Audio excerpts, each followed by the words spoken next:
Le premier mercato, le plus cher dans l'histoire du football, vient de se terminer la nuit dernière. Découvrez les records incroyables écrits par le mercato 2025. Est-ce que vous savez ça? Savez-vous que le FC Barcelona n'apparaît même dans les top 50 clubs qui ont dépensé dans cette été? Savez-vous que Alexandre Isaac est devenu le joueur le plus cher dans son mercato? Savez-vous que la Liga est le dernier championnat le plus dépensé parmi les top 5 championnats européens? Et enfin, vous savez le championnat le plus dépensé plus que les autres?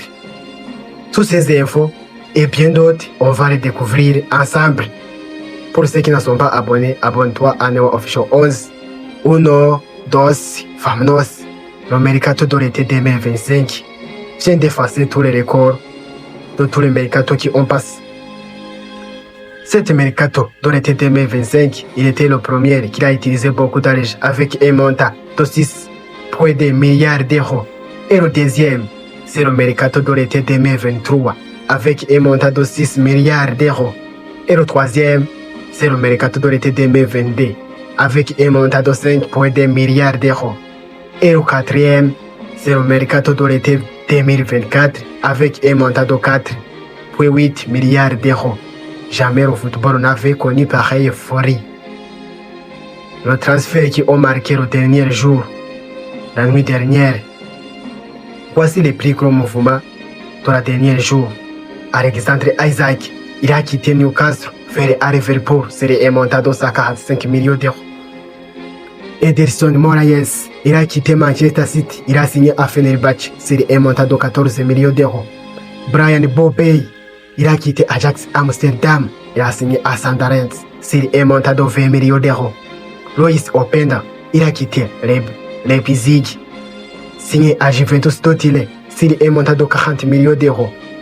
Martial Godot, quitté Fulham, signé à Strasbourg sur un montant de 7 millions d'euros. Anthony, il a quitté Manchester United, Red Devils, signé à Real Betis en Espagne sur un montant de 22 millions d'euros. Gianluigi Donnarumma, l'international italien, il a quitté Paris Saint-Germain, il a signé à Manchester City sur un montant de 35 millions d'euros. Alexis Sanchez, l'international chilien, comme un agent libre, il a signé à Séville gratuitement.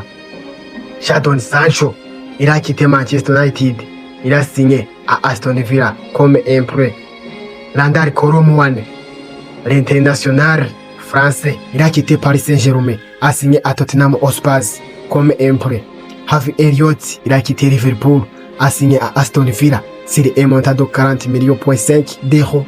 Manuel Akanji Obafemi, il a quitté Manchester City, un prêt, et signé à Inter de Milan avec une option d'achat de 15 millions d'euros. Nicolas Jackson, il a quitté Chelsea vers Bayern Munich sur le montant de prix de 16,5 millions d'euros avec une option d'achat de 85 millions d'euros. Yoann Wissa, l'international congolais, il a signé à Brentford. Il a quitté Brentford et signé à Newcastle United sur un montant de 55 millions d'euros. Victor Boniface, il a quitté Bayern Leverkusen comme un prêt à Werder Bremen. C'est comme ça, c'est le transfert de la dernière journée. Les 20 transferts les plus chers dans l'histoire de l'été 2025.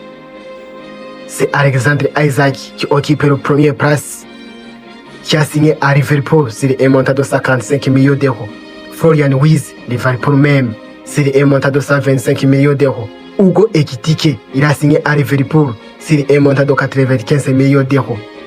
Nicky Wattmate, quitté Leipzig, signé à Newcastle United sur un montant de 85 millions d'euros. Benjamin Sesko, quitté Leipzig, signé à Manchester United sur un montant de 75 millions d'euros. Brian Mbeumo, l'international camerounais, il a signé à Manchester United sur un montant de 75 millions d'euros. Victor Osimhen, il a quitté Napoli, il a signé à Galatasaray sur un montant de 75 millions d'euros. Matheus Cunha, il a signé à Manchester United sur un montant de 74 millions d'euros. Rui Diaz Marwanda, il a signé à Bayern Munich sur un montant de 70 millions d'euros. Et Berechi Eze, il a signé à Arsenal sur un montant de 70 millions d'euros. Victor Gyökeres, en provenance de Sporting Club Portugal, en signant à Arsenal sur un montant de 68 millions d'euros. Martin Zubimendi, quitté Real Sociedad, signé à Arsenal sur un montant de 65 millions d'euros. Mohamed Kudus, l'international ghanéen, signé à Tottenham Hotspur sur un montant de 63 millions d'euros. Jamie Gittens, quitté Borussia Dortmund, signé à Chelsea de Bruges sur un montant de 64 millions d'euros. Joao Pedro, signé à Chelsea sur un montant de 64 millions d'euros. Anthony Elanga, signé à Newcastle United sur un montant de 68 millions d'euros.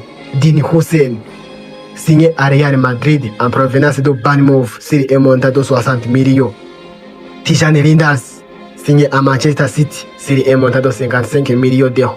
Yohani Wissa, signé à Newcastle sur un montant de 55 millions d'euros. Ryan Sherik, signé à Paris Saint-Germain sur un montant de 50 millions. En provenance de Lyon, en signant sur Manchester City de Pep Guardiola sur un montant de 50 millions. C'est ça, les 20 premiers transferts les plus chers dans l'histoire du mercato 2025. Et le classement des championnats, les prix dépensés, prix aux autres. Dans cet été 2025, ce qui occupe la première place, c'est comme d'habitude une grande Premier League qui a utilisé 3,2 milliards d'euros. Le deuxième, c'est Serie A, avec un montant de 1 milliard d'euros. Le troisième, c'est Ligue 1 française, qui a utilisé 630 millions d'euros. Le quatrième, c'est Bundesliga, qui a utilisé 500 millions d'euros. Et le dernier, c'est la Liga, avec un montant de 450 millions d'euros. Et le top 15 des clubs qui ont les prix dépensés. Ce qui occupe la première place, c'est comme d'habitude, c'est Liverpool de Reds, avec un montant de 480 millions d'euros. Le deuxième, c'est Chelsea de Bruges, qui a utilisé 328 millions d'euros. Et le troisième, c'est Arsenal de Ghana, qui a utilisé 254 millions d'euros. Et le quatrième, c'est Manchester United, qui a utilisé 230 millions d'euros. Le cinquième, c'est Newcastle United, qui a utilisé 220 millions d'euros. Et le sixième, Tottenham Hotspur, qui a utilisé 210 millions d'euros. Manchester City de Pep Guardiola, qui a utilisé 200 millions d'euros. Et le huitième, Atlético Madrid de Diego Simeone, sur un montant de 195 millions d'euros. Et Real Madrid de Florentino Pérez, il a utilisé 191 millions d'euros. Et Juventus de Tiré, il a utilisé 181 millions d'euros. Nottingham Forest de England Premier League, il a utilisé 180 millions d'euros. Bayern Leverkusen, il a utilisé 170 millions d'euros. Sunderland de England Premier League, il a utilisé 170 millions d'euros. Et AC Milan de Serie A Calcio, il a utilisé 163 millions d'euros. Et le 15e, c'est West Ham avec un montant de 127 millions d'euros.